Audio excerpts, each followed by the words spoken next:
So, hello everybody, and today we are going to have some additional advanced material on how exactly neural networks are going to be trained. I will show you some examples about derivative, about how we are replacing it.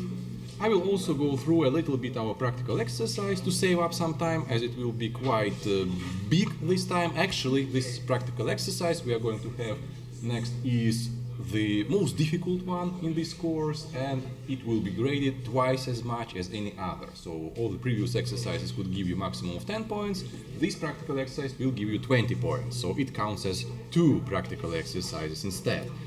So for this I have found some nice presentations with examples which describes exactly how we calculate the gradient here, and we are going to need this one. However, I am also let's also see where we stopped last time. So that was here. Multi-class introduction to neural networks, and as you recall, we discussed that we need to have some way of training neural networks, and for that we defined so-called backpropagation algorithm. Yes, which is here, and here you see there is no derivative. Yes, so I will try my best today to explain to you exactly how we have replaced this derivative, because otherwise it is very crazy.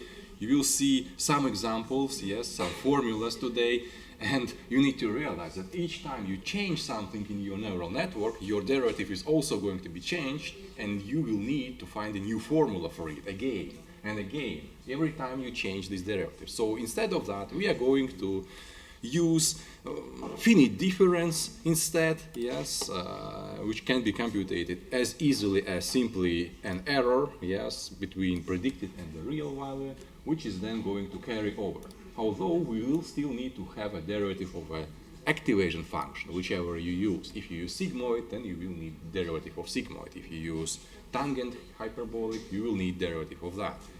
So anyway, don't worry much if you feel this is very difficult material, because it really is. It's just some, demonstration, some discussion today, and even if you will not have complete understanding about all this math stuff, and we are not mathematical majors anyway, yes, you will still be able to use all that stuff, and in fact I will even show you that it is very simple to use built-in Python libraries, but we'll get to that eventually.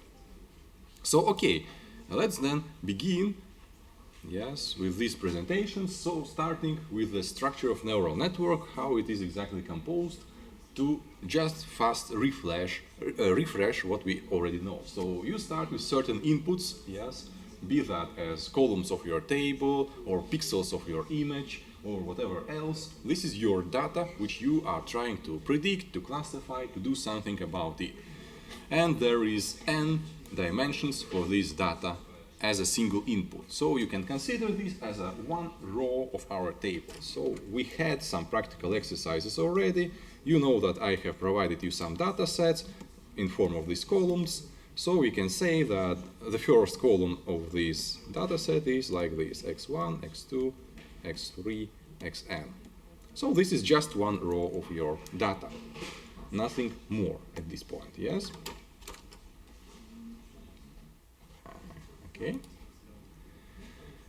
So we will also have multiple hidden layers. So for this example, here it will be 2 hidden layers, which are between the output and this input. So here are these 2 hidden layers. Now this is our neural network architecture, and each of these hidden layers can have as many neurons as you decide necessary. Yes, so there is no strict requirements as to it has to have, I don't know, 100 neurons or it has to have 1000 neurons. No, it is completely arbitrary number, and it is for you to decide what number we are going to use. Now for this input here, you do have a limitation. You have to use the same number of inputs as many columns in your table, yes, because this is your data and you want to use all of it, generally speaking, without skipping anything. Now there is also determined number of outputs. So let's say we have some classification problem and you want to predict if this is a picture of cat or picture of dog. Yes, so then you have two possible outputs, and this way you are required to have two outputs neurons and n input neurons. Although, as I mentioned, everything in between, hidden layer, is completely arbitrary and whichever you want to use. Well, in general, we can have as many outputs as you want. Yes, we already did the practical exercise on multi-class regression or logistic regression, yes. So accordingly, you already know that we can classify different classes, such as these beans, which we did with one of groups yesterday, with another group 2 weeks ago, yes. So what we will also mention here is that each of these neurons has basically two parts. We did discuss that, however, I did not visualize it like so. So we can say that if we represent one single neuron like so, yes, here you have theta 0, here you have theta 1, here you have theta 2, and here you have the activation G of Z. So let's say, for example, sigmoid function, which we already know and which we already use. Yeah, so you can say in a sense that this is a so-called pre-activation part.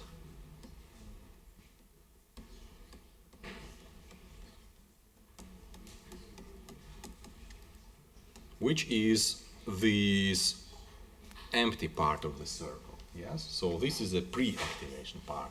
And there is also activation part.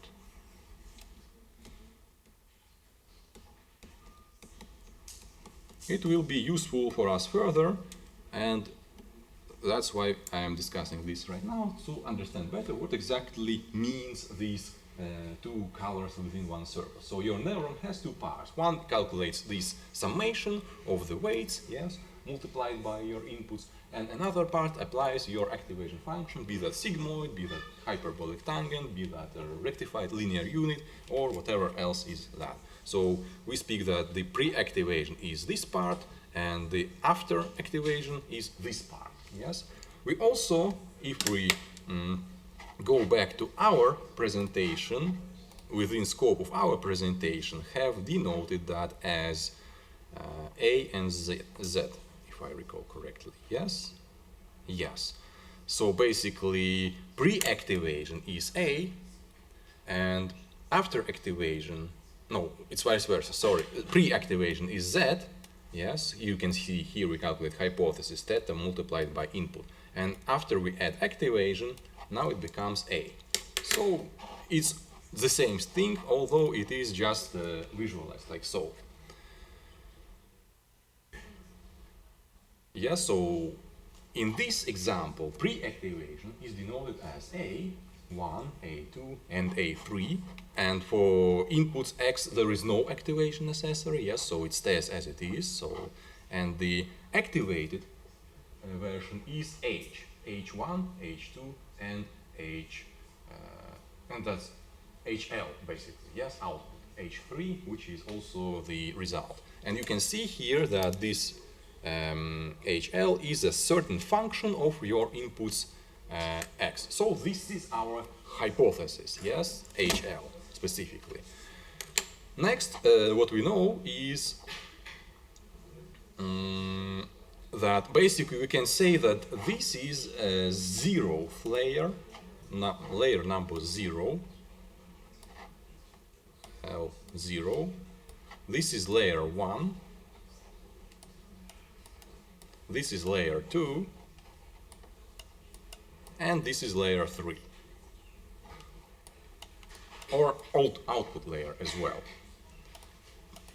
Also, we have connections between layers. So each of these inputs is connected to each of these pre-activation part layers where you calculate this summation. So basically, let's have it written here. Yes, so that here you have this summation which calculates A 1 as x1 multiplied by w1 plus x2 multiplied by w2 plus etc. plus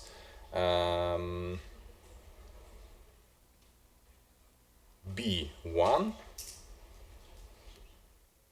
multiplied by w0 probably, yes. So this is a bias, the column of ones, which we usually add, and each of these connections has its weight. We denoted it usually as theta, yes, theta 0, theta 1, theta 2, and so on. Here it is denoted as w, where w0 is here, yes, and well, then it's w1, w2, w3, and so on. So accordingly, this is exactly what we know already. This is exactly one logistic regression. Afterwards, you apply your activation function and go to the next layer. So as we discussed in previous lecture class when we met, then we simply chain these layers together, connecting all nodes with each other and adding the bias at each point. Yes, so don't forget that you need to add column of ones every new layer. So you have your input table and you add a column of ones. You have then intermediate result of the first layer, and before you start calculating the second layer, you will again add a new column of ones. And you do so for each layer you have.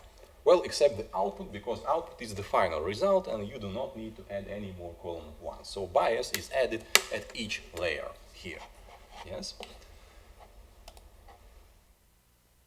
So the pre-activation part therefore can be calculated as follows: the bias, this one, plus theta multiplied by the previous layer's results. Yes, so you can denote that I is the number of layers. So if we speak about the very first layer, yes, so let's say starting here. For this layer, if we want to calculate A1 of X, then you are going to need the bias 1 plus all the coefficients W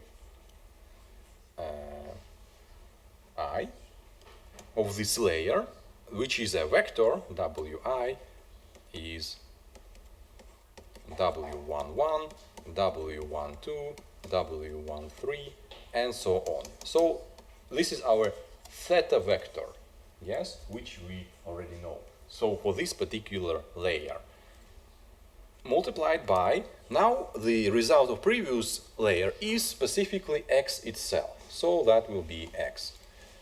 For the second layer, we are going to have to use bias 2 plus vector of its coefficients, which will be 2, 1, 2, 2, 2, 3, and so on, multiplied by H1. Yes, this time. So for A3, you will use H2, and so on and so on. So basically it cascades, and as simple as that. Now the H itself is the activated version of A. So basically A does not include any sigmoid or whatever else activation function we use. We calculate it specifically separately. So you can think of this, if we speak about logistic regression, that this is a linear regression and this is a logistic regression. Yes, so basically sigmoid converts linear regression into logistic regression. Although this is just one neuron, then they start interacting with each other and this goes further. So we can even use a linear activation function, meaning, for example, I don't know, just do nothing. Yes, for example, we can actually say that we don't want to use any activation function and wanted to leave it as it is. Yes. So here it is denoted as this O capital letter as an output, yes, which is the output activation function. And in general, you will see further that we will want to have different activation functions, such as, for example, if we speak about specifically identifying pictures, yes, so we will want to use kind of ReLU activation function here and a softmax here.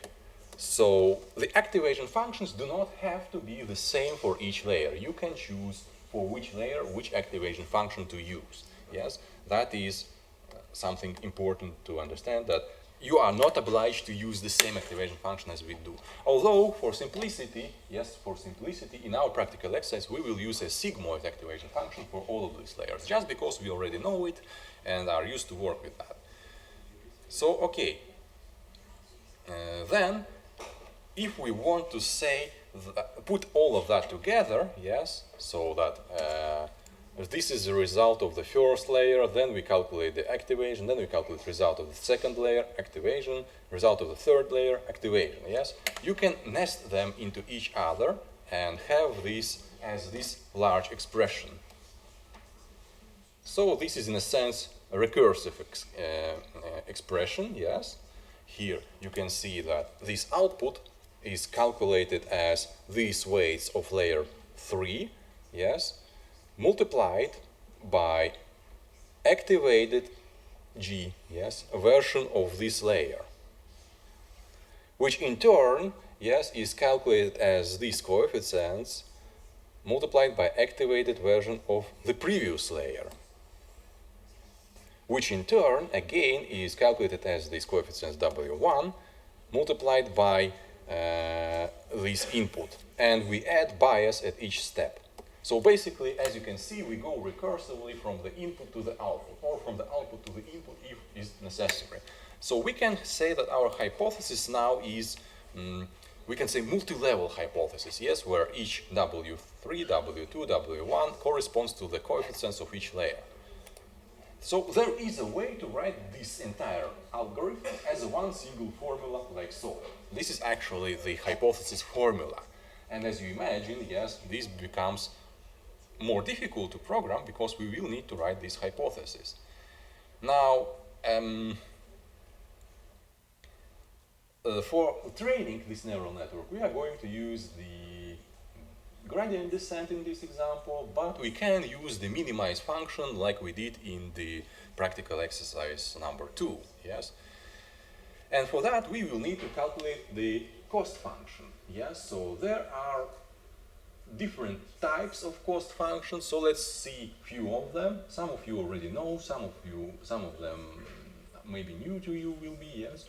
But in general, the simplest way to calculate the cost function is this difference between predicted with a hat and the real answer, yes, which is going to be squared and then added up together.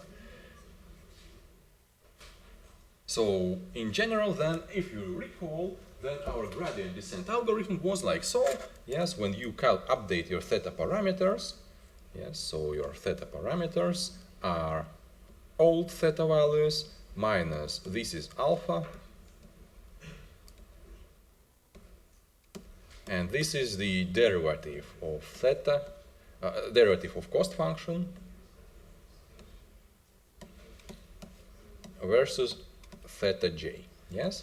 So it's slightly different notation they use here, but nonetheless it's more or less the same, yes, stuff, yes? So all theta values minus alpha multiplied by the derivative, and we need to have a derivative for that. Now we already know how to calculate this derivative just for one of these neurons, so let's say this one, yes? So we did discuss that, and it was something along, well, we can actually see it exactly, I believe, but let me try to recall what it was. It was 1 versus m, summation, then it was hypothesis minus y multiplied by xi. Yes, so that was this derivative just for one of these neurons. And you have not one of these neurons, but many, and even more so, they are connected, meaning that if you want to calculate derivative for this neuron, you will have to calculate for it and multiply for the derivative with this neuron. And for this neuron, it will go through this derivative, then through this derivative, and so forth. So they will start chaining. And the more connections you have, the more difficult this will become. So what we will try to do now is to figure out what happens to this derivative and how it goes directly, without actually calculating it, because, well, this is already not too simple formula, and if you are starting to multiply this with something, then it's going to become crazy very fast. So that's my idea today, is to just demonstrate it for you. Now, be mindful that we also had different derivative for bias. Bias had column ones, which in general is not exactly the same. So for theta 0, there is one derivative, and for other thetas, there is other derivative, yes? And, well, so if we figure out how this derivative might look for this entire neural network, because, well, normally it looks like this, yes, derivative for the theta 1, derivative for theta 2, theta 3, and derivative for theta 0, and so on, for just node, yes? Now for the entire neural network, there will be this many of them. And you can see that some of them are derivative of your cost function, so in this notation, this, I don't know how it's pronounced, funny letter L is actually our cost function, how we denoted it. Yes, and you can see here that you calculate derivative of the cost function versus level 1 bias, then derivative versus B11 versus this. So for each of these possible connections, yes, which is quite a lot to do, and you need to realize that each of these derivatives itself is the formula that you need to find out. Yes, it's not just some, funny symbols, and actually, in order to train the neural network, you have to provide formula for each of them, yes. Now, it's another matter that they are more or less similar, yes, so it's not that crazy, but it's still difficult, yes. So let's see a little bit about the cost function, or loss function, how it's called here. Now we can have different kinds of loss functions. So let's see one example for the regression task. So for the regression task, what you want to do is, let's say, predict some rating of certain, what we predict here,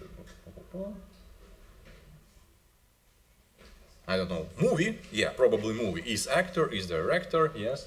So based on certain inputs, you want to try to predict what is going to be rating for this kind of movie, for different sources such as IMDb, whatever critics would be give, or RT rating, yes, which is in general a number, yes, it's not like a yes or no, it's not like class. So in this kind of situation, we want to use the cost function as a mean quadratic error, yes, such as prediction minus real answer squared and add it up together.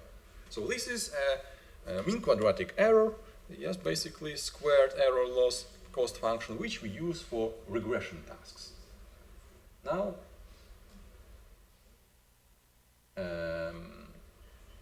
what is important to understand, therefore, your output is no longer in between 0 and 1, yes, so that means you need to have another kind of activation function, not a sigmoid, not a softmax. Maybe you even decide to skip this cost function entirely. Although rectified linear unit ReLU will be nice here, because the ReLU activation function, if I remind you, looks like so. Yes, so if we have below 0, it is 0. If you have above 0, it is linear. So that means 1 stays as 1, 2 stays as 2, and so on. Our movie rating is a positive number, so basically ReLU would be a nice choice in this situation, yes? So we are going to then use another activation function at the output. Now another kind of problem is a classification problem, yes? And here you can see one hot encoding output, whether it is apple, whether it is mango, whether it is orange, or banana, yes? So basically your neural network then predicts as a set of probabilities. So what probability it is that it is apple, what probability it is that it is mango, and so on. Yes, so basically we have k classes, in this particular example 4 different cases, yes, classes, and what we do is we predict a probability. Now for this kind of output activation, we are going to use something called softmax activation function, which we also did discuss. Yes. Hyperbolic, sigmoid, rectified linear, softmax. Yes, here it is the same formula, and here is this activation function, which is a softmax, and as I was mentioning earlier, softmax does not go at 0 through 0.5, unlike the sigmoid. Otherwise, they are very similar. But what is much more important is that softmax is actually going to have output probabilities to form the complete set of possible events. So that means that all of these probabilities together will never exceed 1. Whether for sigmoid, they can easily be more than 1. Yes, because they are considered to be unrelated and independent events which in no way affect, which is of course not true, because when you predict this to be apple and it's actually apple, then that means it cannot be also mango and also orange at the same time. It is just apple and it excludes all the other options. Yes, sigmoid does not allow this exclusion and softmax easily does.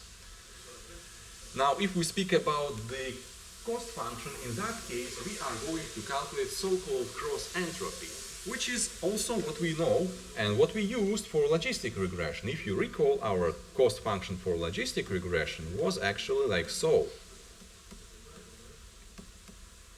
Yes, y multiplied by log 2 of hypothesis minus 1 minus y multiplied by log 2 of 1 minus hypothesis. So this is exactly that stuff. So you already know that, yes? It's not new stuff for you.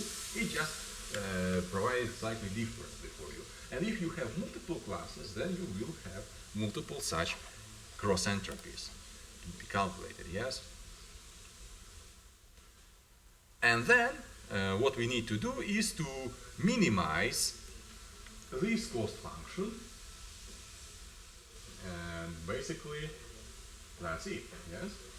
Although at the same time, our output, this one, is a function of the theta parameters, yes, and biases. Well, because this is our hypothesis of these parameters, and we find for these hypothesis parameters, yes?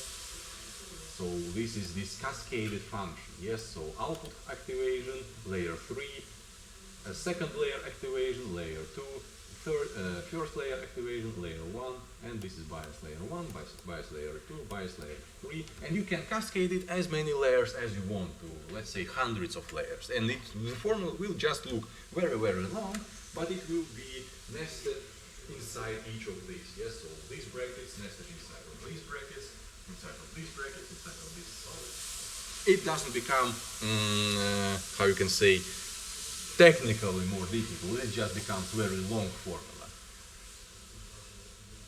So the output in this case is the probability as we have discussed, or we can say log likelihood of data, yes?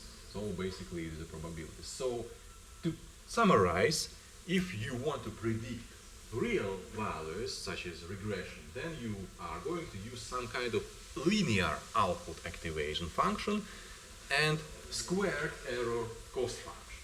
If you want to predict probabilities, then usually we use a softmax output activation and cross entropy as the cost function, which will be useful for us later when I will discuss how to use Python.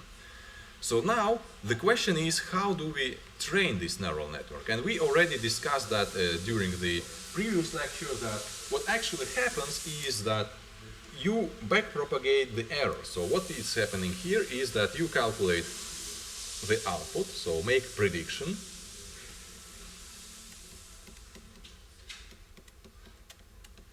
So there you have certain y 0, y1, y2, and y3, which is this one, yes? Then you calculate the error of prediction. So here we have this error of prediction, and this error is then backpropagated to update all the theta parameters in process. Yes? So we update theta parameters. Then, once we have done this for this layer, we backpropagate for the previous layer and for the previous layer. Yes? So basically, we split this error into smaller fractions. And this is very nicely shown in this presentation as well. So let's see that. How exactly it works. Yes? We are going to... We'll return to this slightly later. But what happens here is we make prediction. We have, let's say, predicted that instead of apple, we can see banana. Yes. And now what we want to try to do is to understand how to fix the things. Yes. So we have some error of prediction, and how it says here, hey, you are not producing the desired output. Better take responsibility for this, what is output. So that is what we say to the output neurons, to the final step. Yes, because that is where we read our prediction. Yes, and here you see, well, this is, let's say, a picture of cat, and this is a picture of dog. Yes, and if your neural network says this is a picture of dog when you have showed a picture of cat, then it doesn't work correctly and it has an error.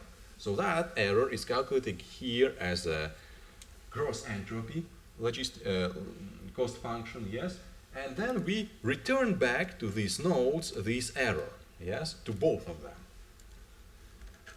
What they say is that, well, we can say, like in quotes, what they say is that, hey, it's not my fault, it is because of the previous layer that's happening, yes? So what then happens is that we split that error because, well, you can think of this one node as some kind of a manager of an entire group, and this manager is responsible for each of these members in this group, yes? So it then splits this responsibility between these nodes further, yes? So part of the error goes to this node, part of the error goes to this node, part of the error goes to this node, and also part of this goes to bias as well, yes? This is what we are speaking about now is the activated version of this function. But there is also like, if we say what is wrong with you, it says, well, please understand that I'm only as good as the pre-activation layer. So we basically go one layer down and say that now this error for this node, which is a small part of the total error here, yes, because there is part of error here, part of error here, and here, comes from the previous layer, yes? So that's exactly what happens now, yes? We then further split this fraction of error even into smaller fractions of this activated H1 layer, which again afterwards is going to be split between previous layers. And this way we go all the way back to the beginning. And in the process, each of these coefficients is updated. So you need to realize that we are not simply splitting this error, but in the process we also say that now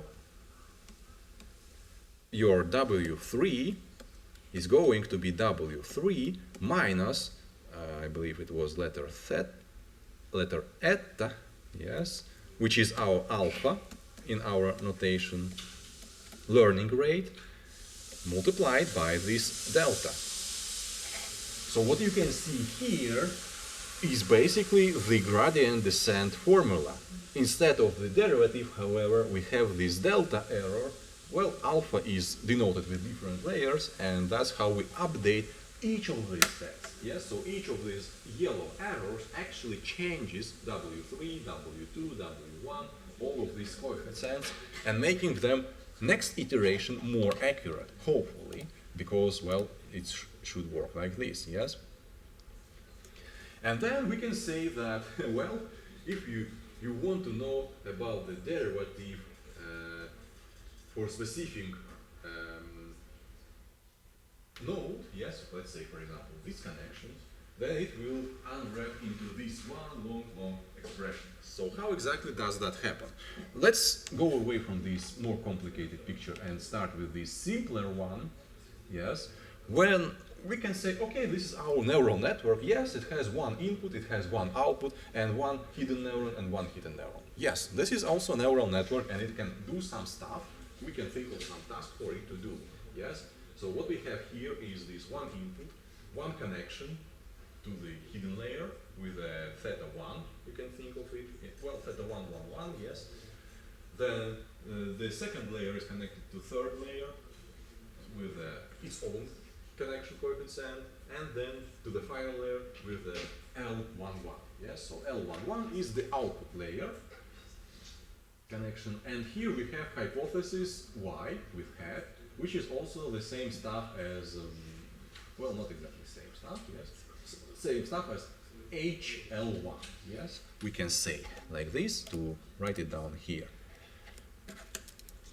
that this is actually HL1, the activated version of AL1, yes, just like H21 is activated of A21.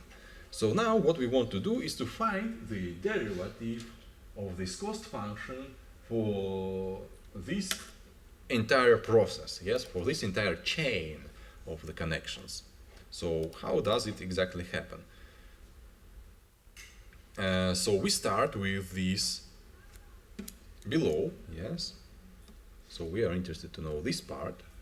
But in order to get all the way up to here, we have to start from here. That is your cost function versus this error, yes. Then we go next level here. Now we calculate this. Well, wait a minute. How to make it better? Let me try to do it somewhat like this. So here we have this funny letter L of theta depending on y hat. Yes, so this is our first derivative, which we calculate at this point. Now at this point we'll calculate the derivative of y hat depending on AL11, which is this derivative.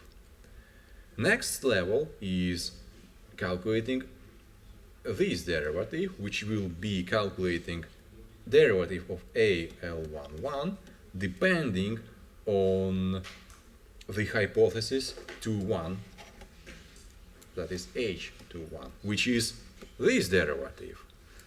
Then, as you imagine, it goes further. H21 depends on A21, which accordingly is this derivative.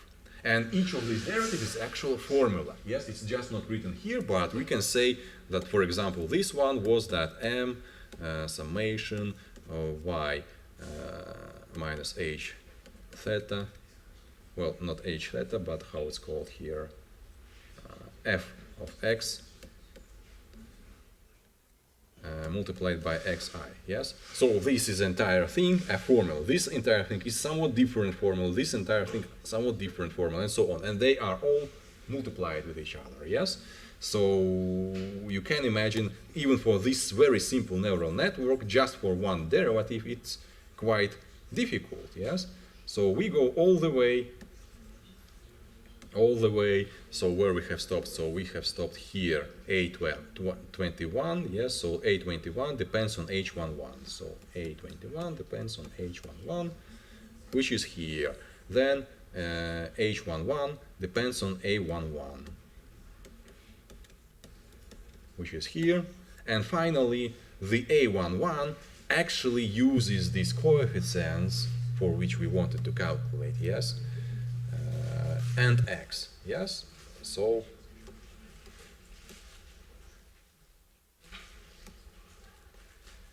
now if we would want to stop here, for example, and have, well, actually I believe that is going to be next slide. So as you can see, yes, we have in order to get to this W11, we start at the very top with the L, go to the Y, go to the AL1, H21, A21, H11, A11, and then finally we stop here. And all of these derivatives are multiplied with each other. Just like you, I don't know, do something like this, yes? E power of sin x derivative calculation, yes? So what you do is you calculate first derivative of the e power, yes? So that is also x. Then you multiply with the derivative of the sin, yes, and then after you calculate the sin, you multiply with the derivative of x. So that is exactly the same stuff happening here, yes. Now this is just to find out how exactly your cost function depends on W111. But there is also W211 and there is also WL11. These are our parameters which we optimize. So we repeat this chain for this as well, although it becomes shorter, yes, because we will stop at A21 and express A21 through W11 and stop at here, will not go further. And if we speak about L11, then we will stop at AL1 versus WL11 and we'll stop here. Here, however, we decided to make it a little bit shorter, yes, so all of this stuff is merged as this, yes, for shorter notation. Inside of this derivative, yes, you can say that it can be, you know, factorized into these intermediate derivatives. Well, in that case, as I said, if you want to find derivative for W211, so that is layer. So what denotes with this 111? What does it mean? Maybe let's try to figure it out. So as I see it, again, I might be wrong, but as I see it, the first digit 1 is the layer number. So layer 1, layer 2, and layer L. And the second and third numbers are connection between neurons. So this is neuron number 1 and this is neuron number 1. So we connect first with the first. Now if we would have other architecture, like so, then this would be W111 connecting first with the first. This would be W112 connecting first neuron with the second neuron of the first layer, yes, and so forth. So that's how exactly this notation here is used. And finally, the third. So we have here 1, 2, 3 parameters, theta. You can think of this theta 0, theta 1, and theta 2. And we need to find derivative for each of them, yes, which includes all the intermediate derivative calculation. Now, I absolutely do not want to try to figure out this formula. It's insane, yes, and difficult. And this is a very simple neural network, yes. Now, if we go to this, then you will need to find derivative for this connection, for this connection, for this, for each of these connections. And there can be millions of these connections in actual neural networks which we are going to use. So what to do in that case? We don't really want to find out these formulas ourselves, yes? Here, yes, this derivative therefore can be replaced, yes? Or replaced with approximate values. So I believe here, let's just go through fast here. Yes, so here they actually go through that. So if you are interested to see all of these derivatives, how exactly that happens, then they have calculations done here. So let's say we want to know what is exactly formula for this derivative of the cost function depending on the first layers connection between first and first neuron. So connection between the neuron, first neuron in the first layer and first neuron in the second layer, yes? So accordingly, this goes here. And here they, as far as I understand, have attempted to actually calculate this derivative. So our cost function is minus log. This is easy, yes, easy. Derivative of the log function is 1 versus whatever you have in logarithm. Yes. And but it becomes more complicated as we go further. And you need to do that for each of your data points, of course, yes? Not just each neuron, but also to each picture of cat and dog you are trying to predict, yes? So here it is vectorized. Next derivative is going to be calculated versus ALI, yes? So here then you split that into two derivatives, one of which you have already calculated, yes? This one is already done, and this one needs to be done. Yes, so then you need to find how exactly this depends on the expression inside of the activation function. Yes, so here specifically we speak about what is the derivative of your activation function. So we derive this formula, blah blah blah blah blah blah blah. That's quite a lot of stuff. We don't go through all of it, and finally get the answer like so. And this is just so far, yes. This is just this step, I believe, which is denoted with red color. And you still need to go through all the other, further and further, yes? So if you are interested, you are more than welcome to follow through all of this stuff, yes? But you already at this point can clearly see how difficult it becomes to actually have this derivative, yes? So what we are trying to do is to remember from the calculus how exactly this derivative has been defined, yes? So if we have a certain function, like so, and we want to calculate a derivative at a specific point, then what you want to do is to find a certain fragment of this function having both x0 and x1, and also accordingly y0 and y1. Yes? So in that case, this delta y versus delta x, which turns to become a derivative, yes, well, I don't know whichever to use. Well, let's use the defined one, dy versus dx, when delta x approaches to 0. That is basically a limit of this stuff when delta x becomes as small as possible. But also at the same time, if we speak about what it is exactly, then it is y1 minus y0 versus x1 minus x0. So what we are going to do is to replace this derivative formula, analytical formula, the calculus stuff, with this approximate estimate of this derivative. And it turns out that for the neural networks, this is good enough. Yes, we can actually do that and still get quite good results for that. So that's exactly what happens here. Yes, as you can see, this is a derivative which has been replaced by the difference. Now we update this delta 4 derivative. Well, it's not 4 here, it's 4 in the brackets. Well, derivative now it's in quote because it's not exactly derivative, it's a finite difference, but it's just as good as the derivative.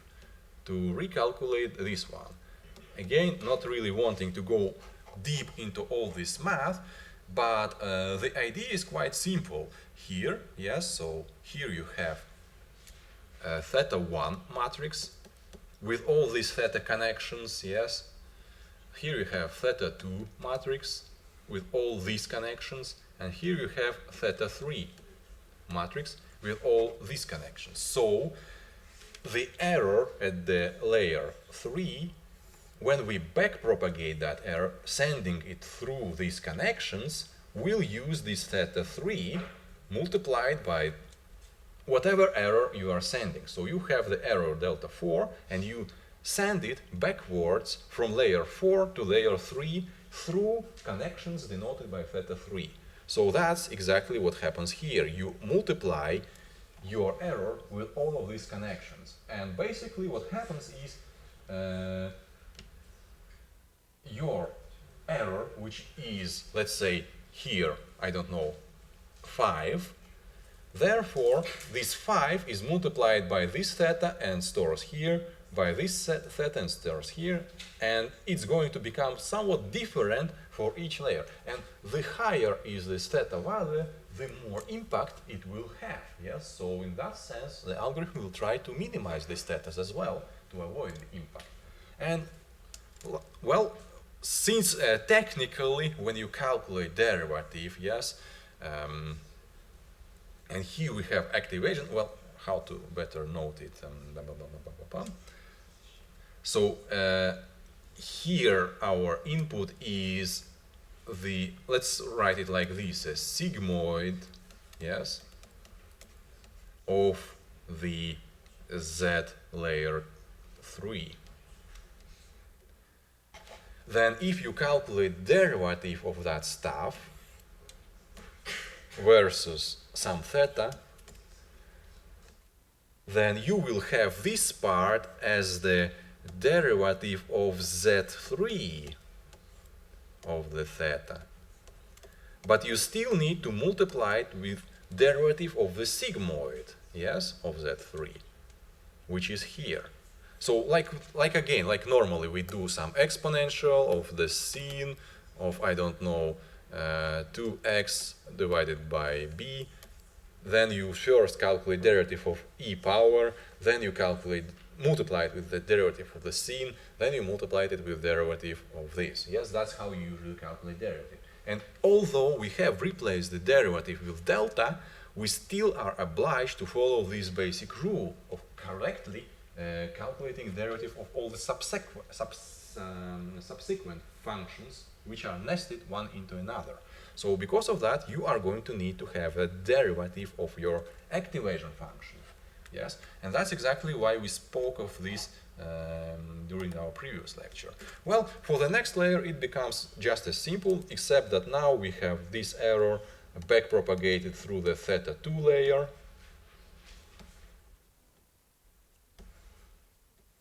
Yes, so that brings your theta 2 multiplied by delta 3 to get delta 2.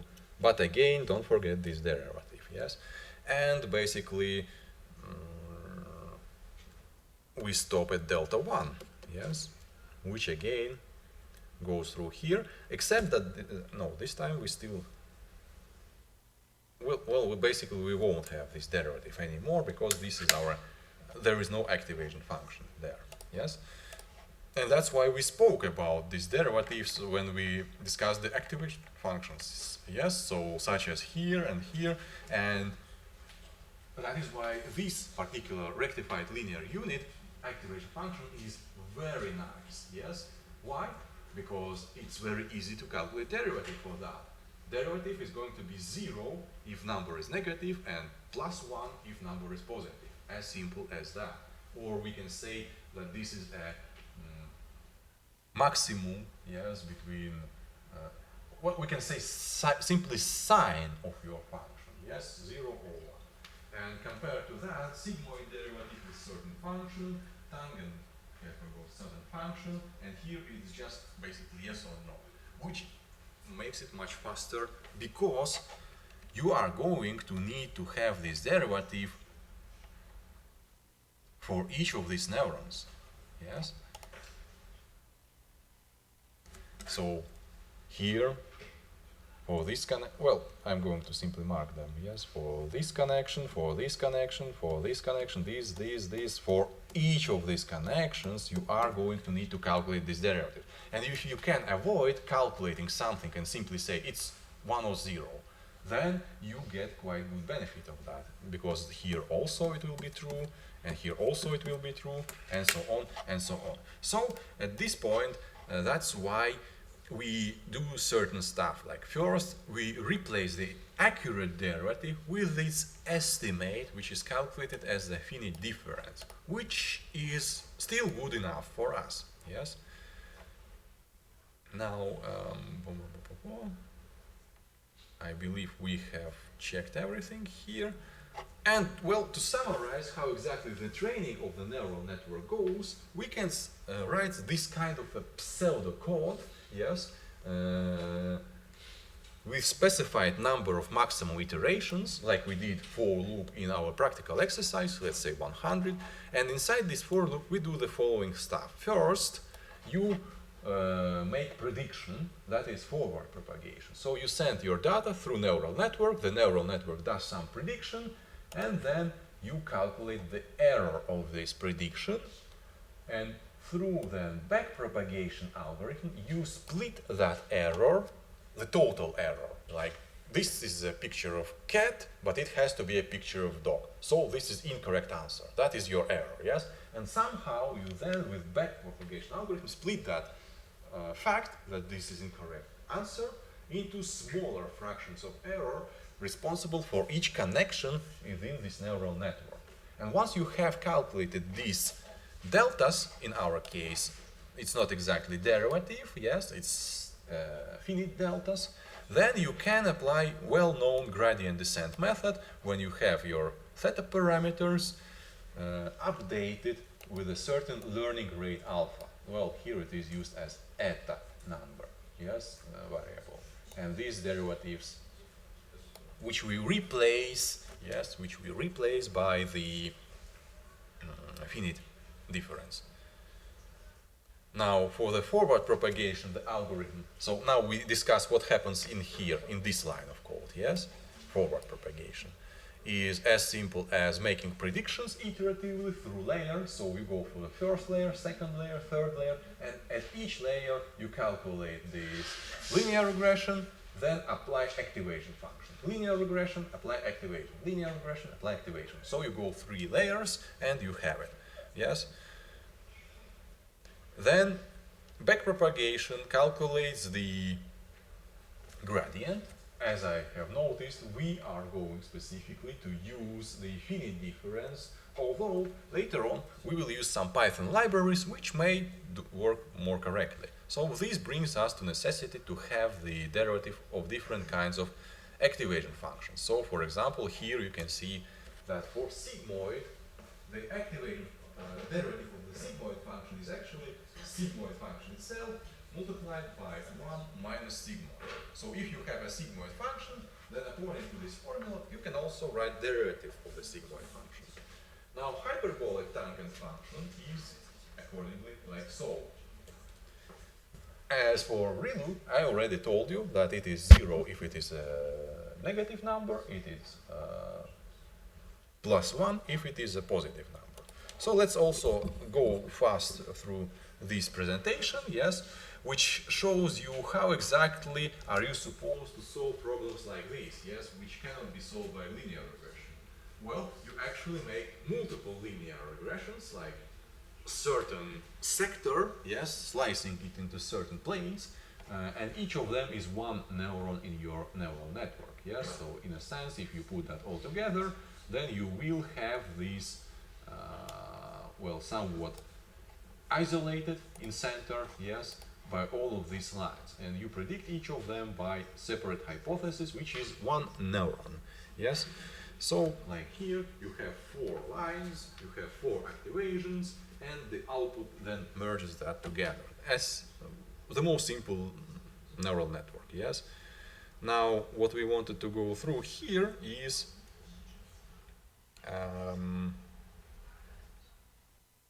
that instead of being very strict about it, yes, so that's how it happens into logistic regression, like yes or no. If it is above line, then it is yes. If it is below line, it is no. Yes, either 0 or 1. We are going to say it's okay to have a certain inconfidence, yes, like, so here you can see now that if we use the sigmoid activating function, then we say this is most certainly no, and this is most certainly yes. And in between, there is some transition, like it's like, well, it's 50% like yes, and so on. So what we see here is that we do not round this probability if we use a sigmoid function in neural network, and we take this as a floating number as it is, yes, for the next input of the next layer. Yes, again, there are different kind of activation functions: sigmoid, tangent, hyperbolic, rectified linear unit. These are basically the most used activation functions, and for the output there is also a softmax. Yes.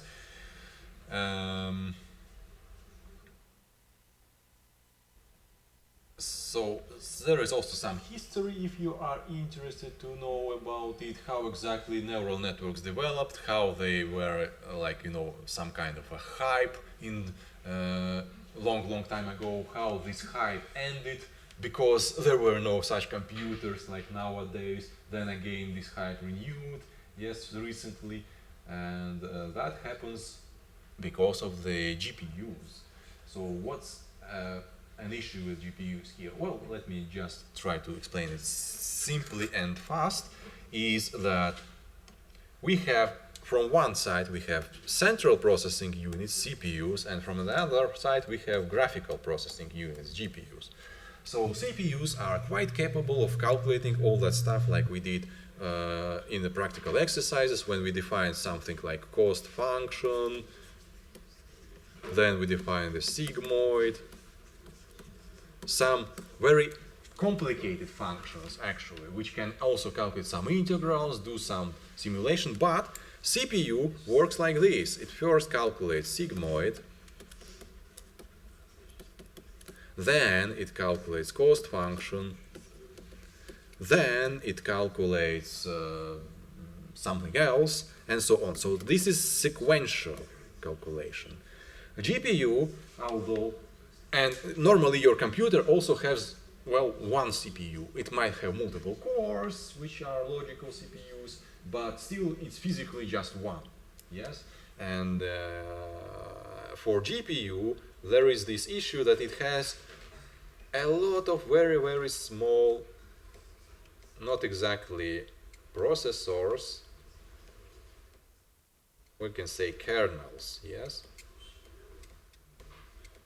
and each of them is no longer capable of calculating stuff like a sigmoid or a cost function or a square root or a sine wave.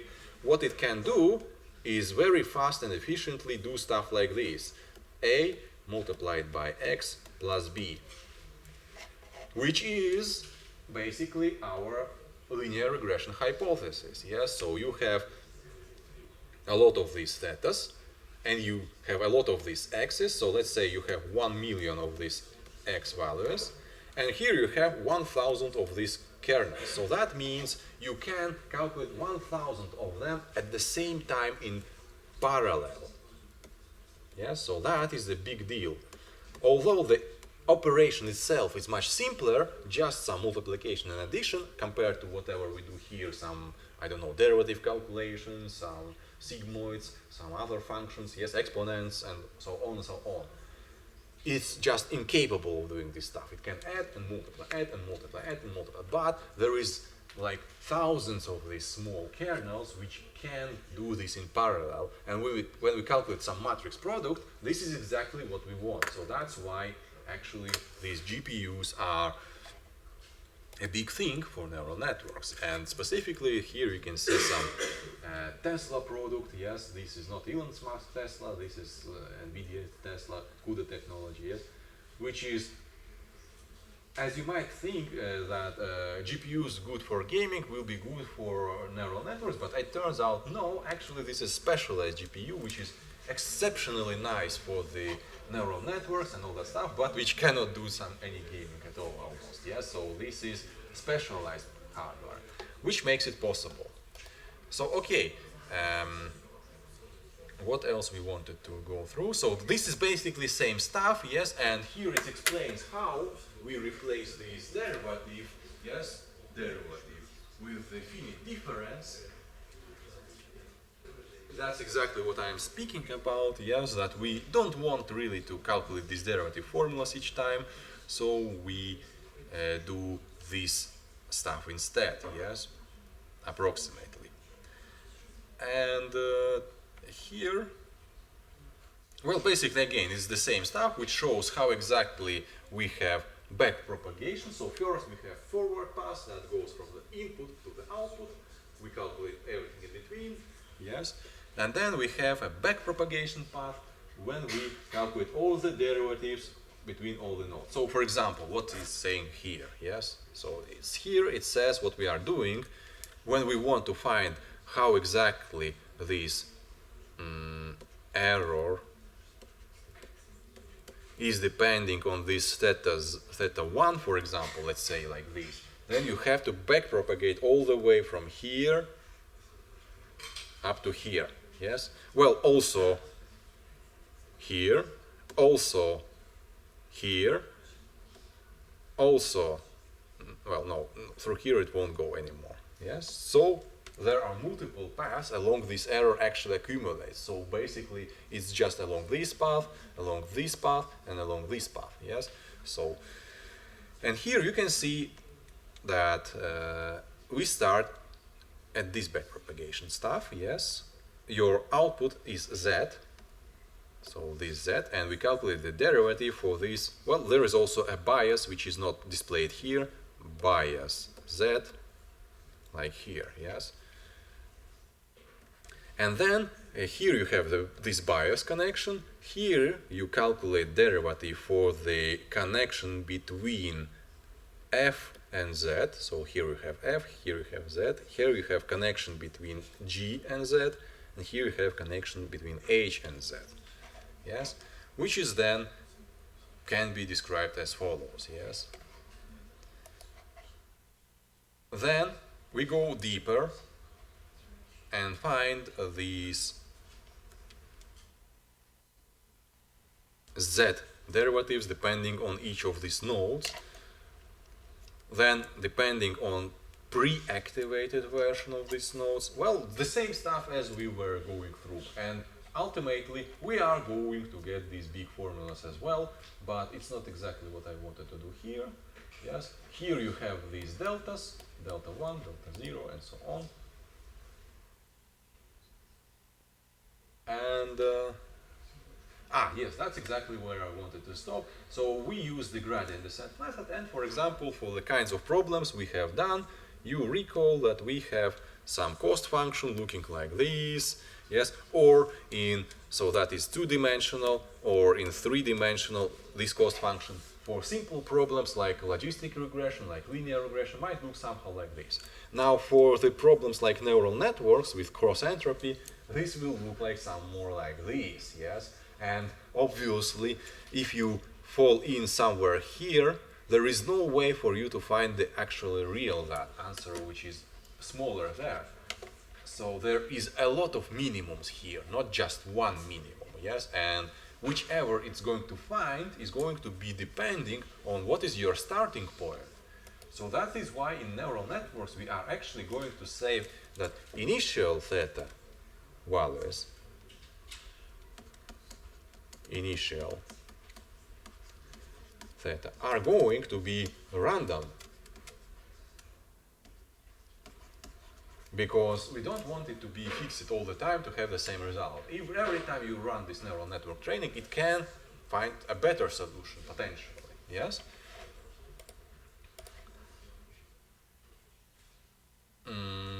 So what else would I like to mention here? Well, we'll speak of this a little bit more next lectures, but just to mention here, there are gradient descent algorithm adaptive variants, yes, such as RMS probe or Adam algorithm, which is different in one simple thing, is that normally when we run gradient descent, we have this theta j equal to theta j minus alpha multiplied by the derivative of cost versus theta j. And this alpha is fixed and the same for each theta. Yes? Now, in these kinds of algorithms like ADA delta, RMS probe, Adam, this is going to be alpha 1, this is going to be alpha 2, alpha p. So for each theta, this alpha is going to be different and it's going to be variable. So basically now you don't need to specify it hard code as we did before, but it's slightly different. But again, we will return to these kinds of algorithms a little bit further when we'll discuss more about Keras, about TensorFlow, about how exactly to use these things. But first, we are going to do it a hard way, yes, by trying to encode everything ourselves. Well, except one thing. So I would like to go fast through some moments of this practical exercise in the lecture part, so that in the class part I will not need to focus on that attention. So there are multiple things here to notice. Well, first of all, you may see that in the Ortus system there is already this video. This video is like hour and something long, so it's detailed, yes. So if you will not finish everything in time in computer class for this practical exercise, don't hesitate to use that video. It's exactly based on the same stuff. So also you can see that I try to show you that you can actually make report in this Python collab environment. So this looks like a report already. Well, I just don't have any conclusions here, but if I want to see any part of code, I can open it, yes, so like so. So how exactly I was able to achieve that is explained in the video, but basically it's this kind of stuff, yes. When you specify this kind of commentar, yes, command, title, like this, then this goes here and makes this like so, yes. So it's possible to expand and collect this block. So we'll go through this part of practical exercise later. So here we will need to calculate sigmoid, we will need to calculate sigmoid activation derivative function, yes. This entire algorithm is explained, but there is one quite important stuff here which I want to address right now. Is we are going to use blah blah blah blah blah blah blah blah blah minimize function for this, yes, and even more so, this time we are going to need derivatives, that is in this case called Jacobian, yes. So these backpropagation errors are going to be provided inside of this minimize function, yes. We will still have the compute cost function, but there is one thing that makes some problems for us when we will try to use minimize function. So minimize function is going to work only one way. So it has multiple requirements. First, your cost output must be scalar. And we have already struggled with that in previous practical exercise, having to create some anonymous functions or redefine this function another way to have it separately cost and separately derivative, yes. That's not the biggest problem here, however. The biggest problem here is that theta input is allowed only in this kind of form. Theta 0, theta 1, theta 2, theta 3, theta 4, and so on. So that is the only theta input your minimize is going to accept. All the other ways are impossible to be used in this minimize function. Now, in our case of the neural network, we have multiple problems with that, starting with the fact that we actually have not one theta, but many of them. Theta 1, theta 2, and theta 3. And each of them, let's say for example theta 1, is going to be theta 1, 1, theta 1, 2, theta 2, 1, theta 2, 2, a matrix. So this is a matrix, this is a matrix, and this is a matrix, whereas minimize is expecting you to provide just one column. So somehow we need to split and convert that into one column. And for that I have provided some functions for you this time, yes, so that we can save up some time in practical exercise. And if we open these tasks and guidelines, yes, you will see at the end some functions. So one of them is going to display this result, randomly picking, and another one is for packing and unpacking theta parameters. So what happens here, as you can see, theta 1 is flattened, so matrix is converted into row. So that means it happens like this. So theta 1 is converted into theta 1, 1, theta 1, 2, theta 2, 1, theta 2, 2. Same happens for theta 2, theta 3, as many as of them are. And then we concatenate them, merging together. So basically we now have them theta 1 row and theta 2 row. So we convert each of them into row and merge these two rows together into one row and specify it as a one long column vector. Then there is a separate function that actually does the opposite stuff, yes, which now unpacks theta parameters. So here you can see you specify this column with all theta matrices. You specify how many columns and how many hidden layers you have and how many outputs you have in order to be able to produce correct dimensions for these matrices. So that is another issue, that these matrices will have certain dimensions and you have to, well, remember these dimensions, yes, because once you have converted them, there is just one long row and you still now have to make correct dimensions. So these dimensions are calculated, yes, so here you can see theta 1 length, theta 2 length, and then dimensions are going to be reshaped into number of columns and number of hidden neurons, yes. So these functions will be provided for you. They are already available so that we don't have to focus on that. And that is one of the most important stuff which I wanted to mention here, which is just some practical limitation, specifically because using this minimize function, yes?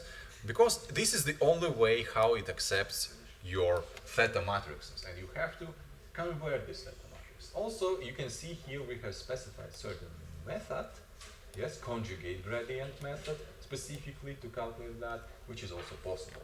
But other than that, we'll deal with all of this stuff in the practical exercise. One more thing is that you can see I have actually been able to create some formulas here, so for those interested, you can see more in the video.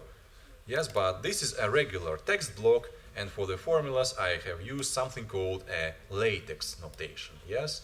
So here you can see formula, this delta 3, in the latex form. Yeah, so if you know latex form, then you can create some formulas here as well.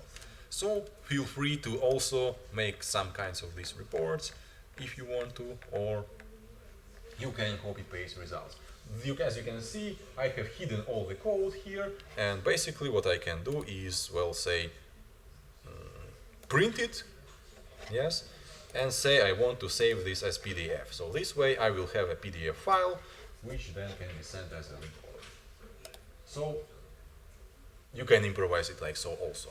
Okay, so this brings today's, well, it's not exactly a lecture, yes, it's more like some examples, some mathematics, yes, stuff, and to the end, to understand better how exactly and how, the most important part which I try to do here is to show how difficult this backpropagation algorithm actually is. So if you didn't understand everything completely, it's okay, don't worry about that, because in TensorFlow and Keras, which we are going to use further on, you may not even know about this stuff at all, yes, which of course is not good, because if you do know, you can use that to your benefit, but even if you don't know, you will still be able to produce some models and train them and analyze them, yes? So that's what we will speak about next lecture, is these frameworks, TensorFlow, Keras, how exactly we can use them, and from then your practical exercises are going to become, well, I can't say very easy, they will become definitely simpler. You will have less to think about how to implement the specific algorithm, but you will have to think more about what parameters you need to provide for those algorithms to get better result. Yes, so we'll speak of all of that later. So next, today some group have practical exercise, so we'll meet there. And for the others, thank you for attention and see you then next week. Thank you.